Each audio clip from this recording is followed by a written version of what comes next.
6 ways to improve your sex life in 2026 and beyond. Hey there, everybody. Welcome to 2026. Can you believe we are already at 2026?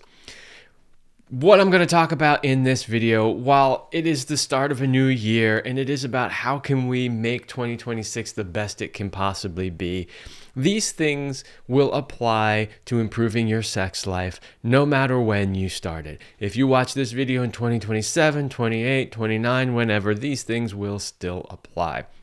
I'm going to cover 6 things that will absolutely help make your sex life amazing. Better than it is now, and hopefully the sex life you've always wanted.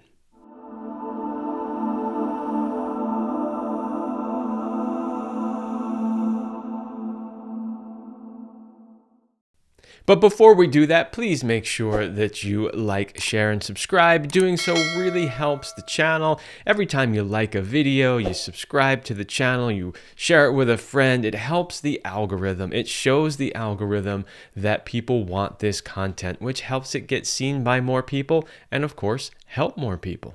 I'm Kevin Anthony, a certified sexologist and host of the Love Lab podcast. And for over a decade, I have been helping men, women, and couples identify the patterns and behaviors that are sabotaging their relationships and sex life.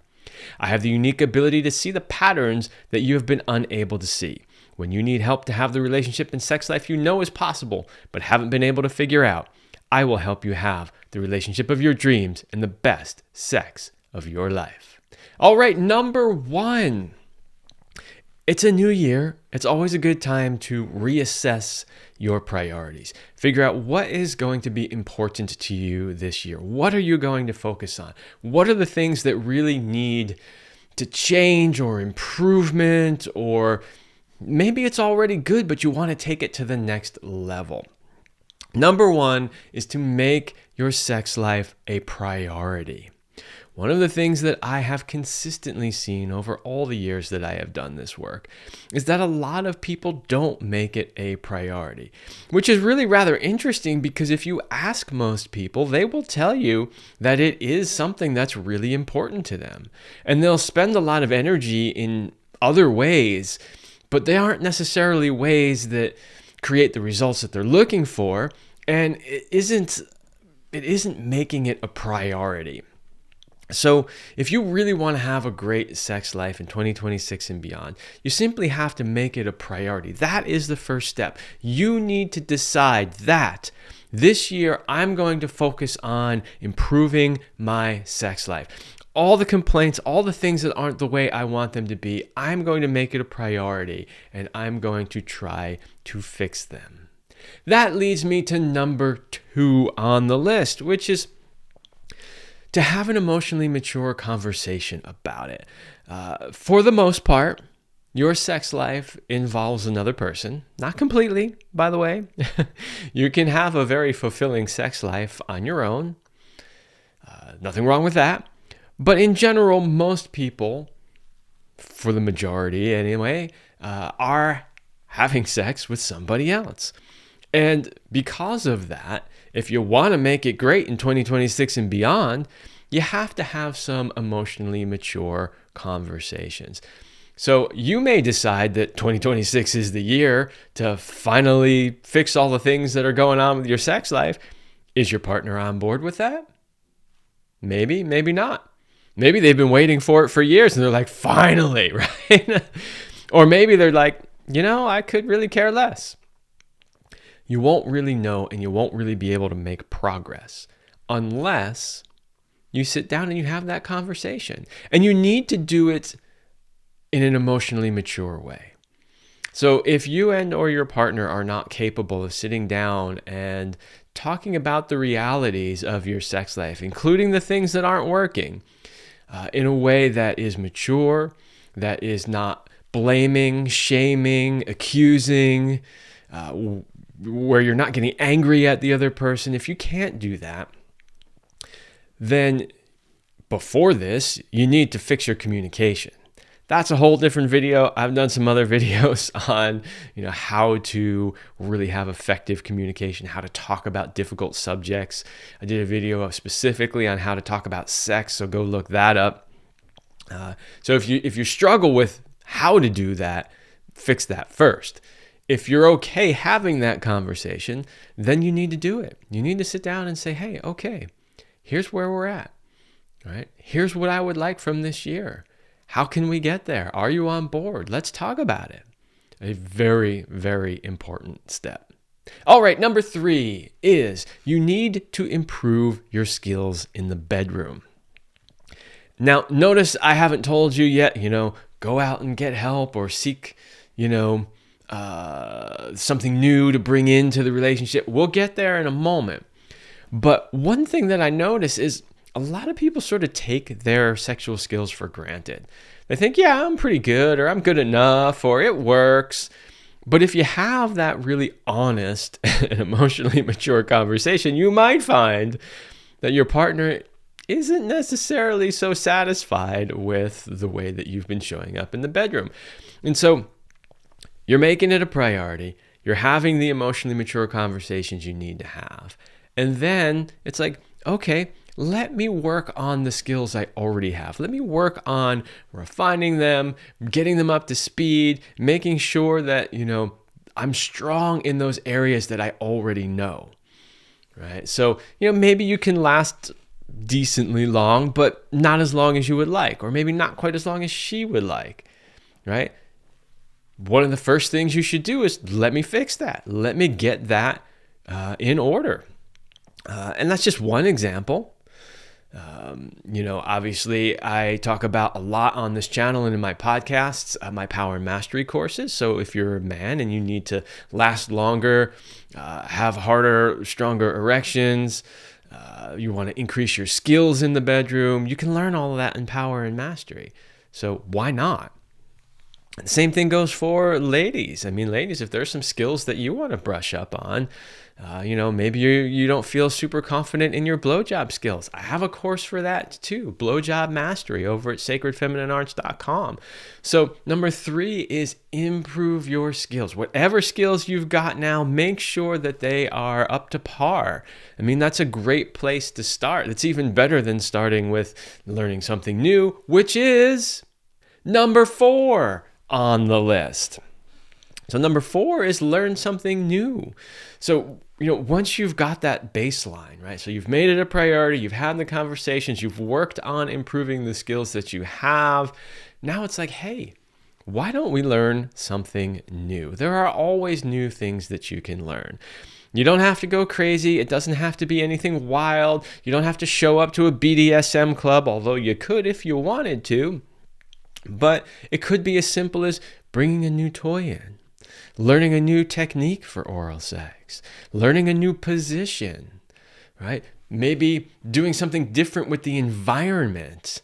Maybe we usually just don't really pay attention to the environment. So now we're going to do something new. And that might be, we're going to work on the lighting. We're going to have something that smells good. We're going to have some music. We're going to make this big, comfy play space, right? There's so many different things that you could possibly do that can have really big shifts in your sex life. So don't be afraid to learn something new. All right, number 5 is get in sex shape. It's the new year, right? So you've probably already gotten a million emails and seen all the commercials about now it's time to get in the gym, right? And we all know, by the way, I used to work in health clubs for many years when I was younger as a personal trainer. And I can tell you that, January and February were always the busiest months of the gym because New Year's resolutions, people want to lose weight, they want to get in shape. They decide they're going to do it and they get into the gym. And then after about February-ish or so, they lose motivation and they quit going. And then the gym gets back to normal instead of being overcrowded as it often is in January and February. But when it comes to your sex life, sex is a physical act. It is a physical act, especially as we get older.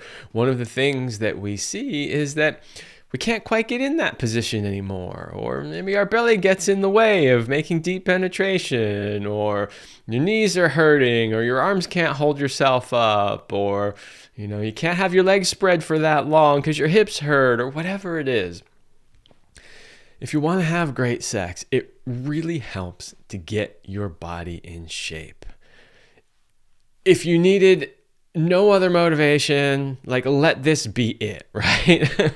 Because people will come up with all kinds of reasons to get in shape. Well, my doctor said so. I'm not getting any younger. I know it's good for my health, or blah, blah, blah, whatever it is.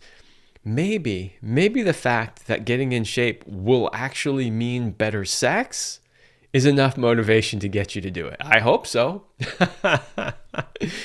So please, by all means, take the time. Get in shape. Start eating right.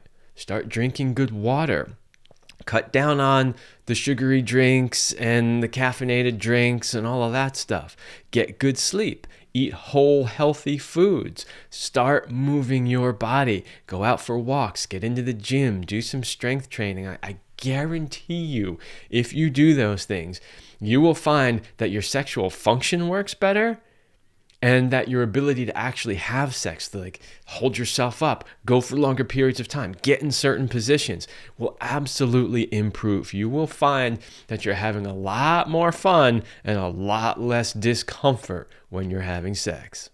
And lastly, number 6, think outside the box. Now, I did mention in number 4 to learn something new, but learning something new can still be within your wheelhouse, right? So maybe you, use certain toys already, but you want to learn something new, so you go get a new one, something that you haven't tried before. Okay, that's within your wheelhouse. Not that big a step outside, right? Well, now I'm suggesting here in number 6 that you maybe think about stepping outside that box a little bit and potentially adding something into your sex life that you've never thought of before. Something different, something that maybe before you wouldn't have been open to.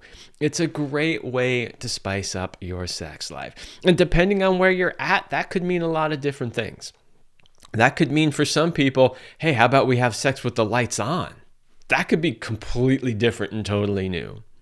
For other people, it could be on the opposite extreme, which is hey, maybe we go to a sex club and have sex in front of other people. Right? And anywhere in between. The point is, you want to make your sex life the best it can be this year and every year going forward. So think outside the box. Is there something else that the two of you could do that would spice things up that maybe you haven't done before? Maybe you haven't necessarily been open to before, but now you are. So there you go. There are 6 ways that you can improve your sex life in 2026 and beyond. I hope you found that helpful. If you aren't doing those things, I strongly suggest you do. Now is the time, as they say. There is no better time than right now to change your life. And as always, if you are looking for more of my work, maybe you need some help implementing a few of these things, you can find everything that I am up to on my website at kevinanthonycoaching.com/link in bio. You can find the courses that I mentioned. You can find my coaching programs, blog articles, podcasts, more YouTube videos, and so much more. It's all right there.